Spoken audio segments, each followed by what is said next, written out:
Le prophète Noé, Nuh en islam. Des siècles après le prophète Adam et le prophète Idris, l'humanité est pieuse et sur le droit chemin. Mais Shaitan, accompagné de sa descendance, décide de s'en prendre de nouveau à l'être humain. Que va-t-il se passer? Tu vas le voir tout de suite dans l'histoire de l'humanité, chapitre 2.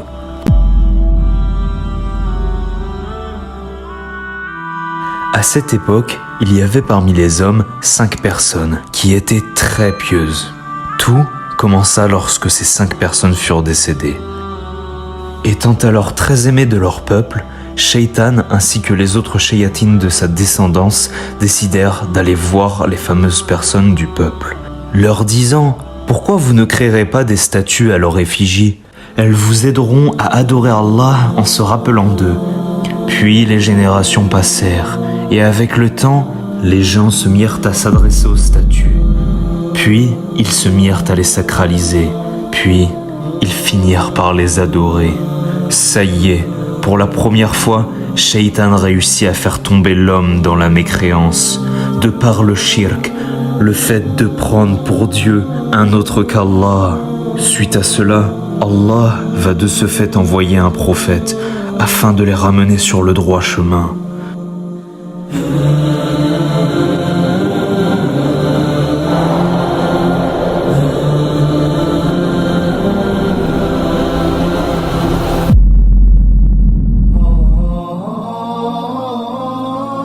Le prophète Nuh possédait 2 caractéristiques.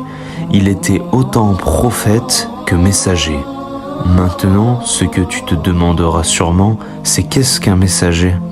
C'est un homme qui, à la différence du prophète, doit révéler de la part d'Allah une nouvelle loi, Sharia. Alors qu'une personne étant juste prophète a pour simple mission de rappeler les gens à Allah, comme Idris alayhi salam. Mais, en revanche, de façon logique, celui qui est messager est aussi prophète, du fait de son contact avec Allah.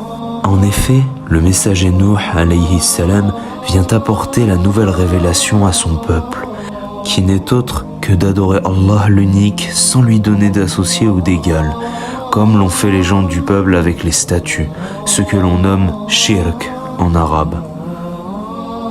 Lorsque Nuh apporta son message, il reçut une forte opposition de la part de son peuple.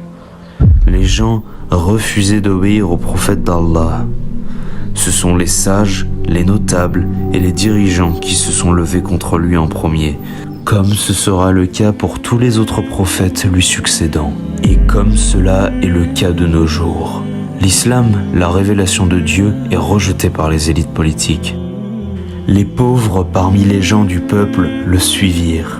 Les riches ainsi que les élites de son peuple se moquèrent de lui, lui disant « Regarde, il n'y a que les pauvres et les faibles qui te suivent, nous ne croirons pas en toi. » Puis, le temps passa, et Nuh continua de transmettre la révélation. Comme cela perturbait l'ordre social, les notables de son peuple lui proposèrent des richesses afin que Nuh arrête sa prédication. Mais Nuh leur répondit « Ma richesse n'incombe qu'à Allah. » Les notables et les riches étaient déterminés. Ils persistaient à s'opposer aux ordres d'Allah et de son prophète.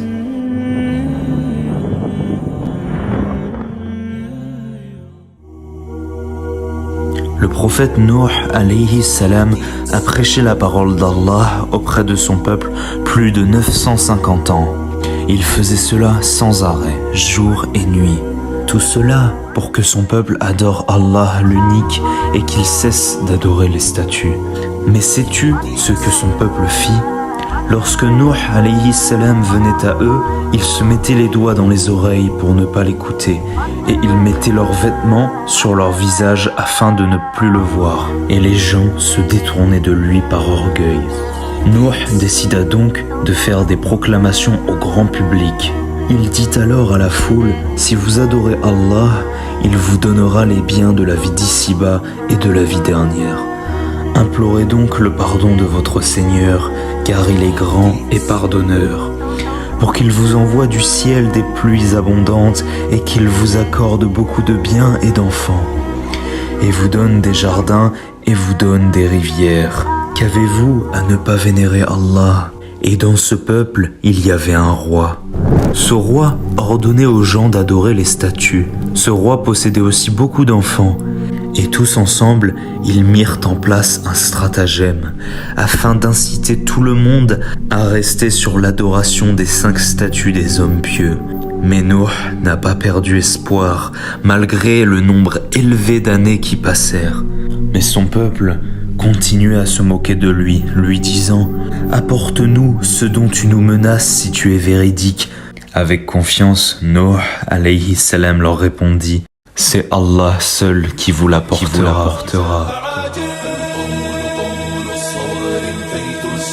Le châtiment d'Allah approche, mais les gens refusent de prendre cela au sérieux et d'y croire. Que va-t-il advenir d'eux? Vont-ils revenir à temps? Ou est-il déjà trop tard?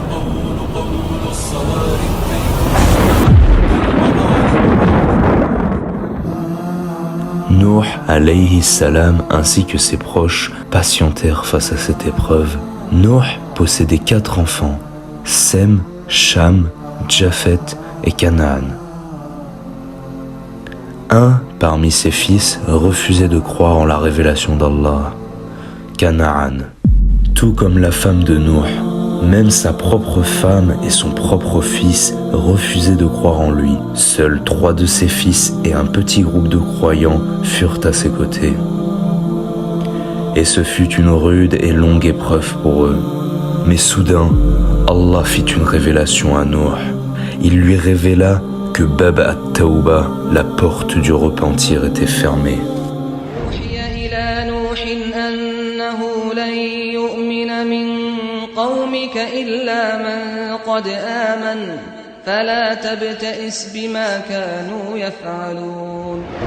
Allah lui révéla alors que tout cela était terminé à compter de ce moment. Plus personne ne rejoindrait le groupe de Nuh. Nuh demanda donc à Allah de les anéantir afin que ces gens ne puissent pas avoir de descendance et qu'ils ne puissent pas transmettre leur mécréance à celle-ci.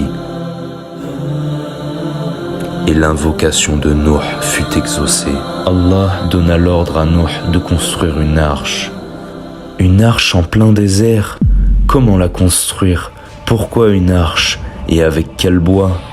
Allah dit à Nuh: et construis l'arche sous nos yeux et d'après notre révélation, et ne m'interpelle plus au sujet des injustes, car ils vont être noyés. Le temps presse pour Nuh et les siens. Le châtiment d'Allah arrive à toute vitesse sur le peuple de Nuh.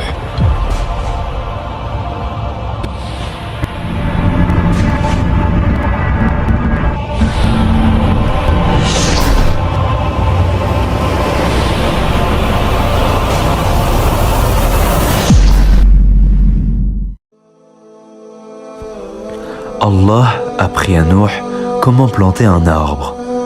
Puis pendant des années, les arbres se multiplièrent. Ensuite, il lui apprit comment les couper. Les gens passaient et se posaient des questions. Avant, il nous appelait à suivre sa religion et à adorer son Seigneur. Et maintenant, il travaille sur les arbres et fait charpentier avec ceux qui ont cru en lui. Ils continuèrent à se moquer de lui. Allah lui apprit plus tard à monter les planches de bois avec des clous.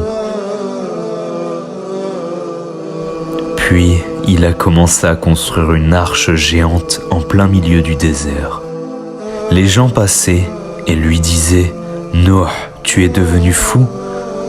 Avant, tu nous appelais à ta religion et maintenant, tu construis une arche en plein désert. » Les gens se moquaient de lui. Mais Nuh patienta face à cette épreuve. La construction de l'arche prit plusieurs années. Mais au bout de plusieurs années, l'arche fut finie. Alors Allah révéla à Nuh: « Il y aura un signe, quand tu le vois, montez, toi et ceux qui ont cru sur cette arche. » Allah lui dit: « Tu vois ce four, d'où le feu sort? Si tu vois de l'eau bouillonner dans ce four, alors sache que ce sera le signe. Et là, le châtiment commencera. Alors vous monterez, toi et ceux qui ont cru sur l'arche. » Ça y est, la promesse d'Allah va bientôt s'accomplir. La patience et l'endurance de Nuh et les siens va payer après toutes ces années. Nuh n'attend plus que le signe de la part d'Allah.